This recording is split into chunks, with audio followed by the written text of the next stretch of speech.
I was born in Saigon, Vietnam. I was raised in Saigon, but my parents, they were in the countryside. Half the time I'll rotate, with my aunt and my parents. So I'll stay in Saigon for a couple months and rotate back and live with my mom and dad in the countryside for 6 or 7 months.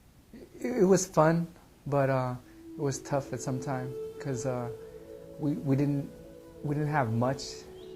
When I was in the countryside, the house is kind of like a hay house. It's made of kind of like hay, and we usually take a shower in the river, or sometime when it rains, we use the rain as part of the shower. When you're walking down the street, it's all cattle and oxes, and then you see a whole bunch of rice fields. We didn't have like a supermarket where we just walk across the street or down the block to get grocery or whatever it is. We either get the rice from the field and catch a fish from the river to eat. It's a big family living on one roof and sharing a lot of food. The city was, it's very congested, packed. A lot of, traffic. There's no really control. I remember a lot of mopeds.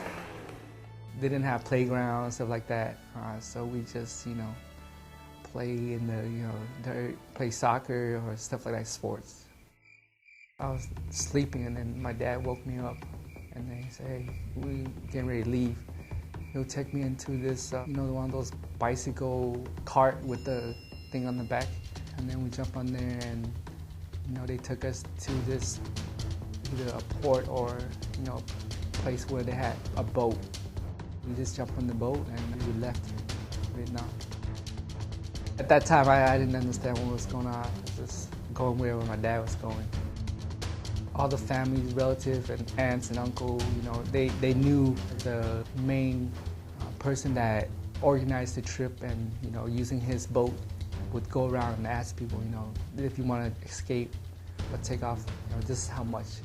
Usually the father and the oldest boy would go because they want, the men of the family to survive and, try to find a way back to help the rest of the family.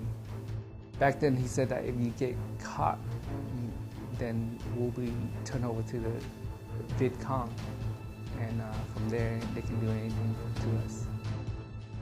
It's just, a regular boat, and it has just one deck, and you just go down, and it's kind of like it's trying to hide underneath, and on top of it, there was really nothing.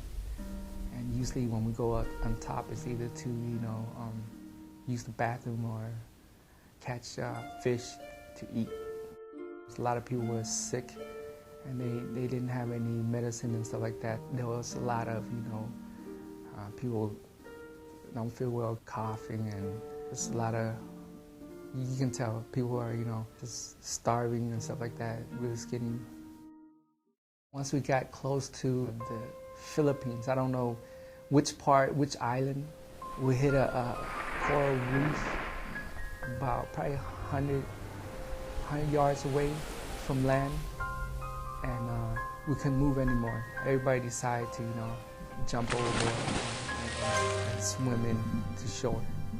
And that's when my, first experience swimming in the ocean. But so we jumped, and I held on to my father, and he swam me in. And I don't know who came and got us, but they came and escorted us into a refugee camp. Before they escorted us there, they would take, whatever valuables that we had. For example, gold necklaces or stuff that, rings. A lot of people would swallow their, valuables and then try to, get it back when they get put in the camp. Their condition in the camp, it was kind of like one portable house. It's kind of like the trailer house, but made of, wood, and it's all spread out like in different area, in a circle or something like that.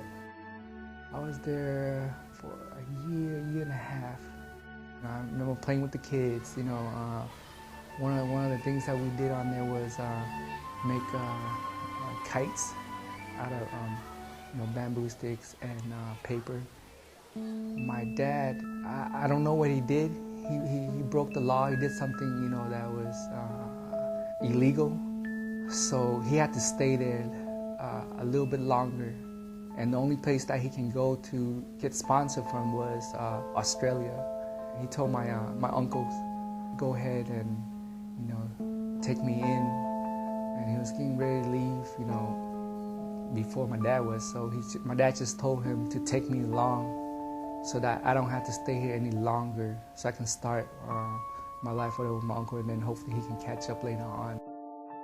We have uncles that already, came to the state, I don't know how long ago, probably a year or two ahead, and they already established themselves in Michigan. After the paperwork got all done, we jumped on the plane and flew to Michigan.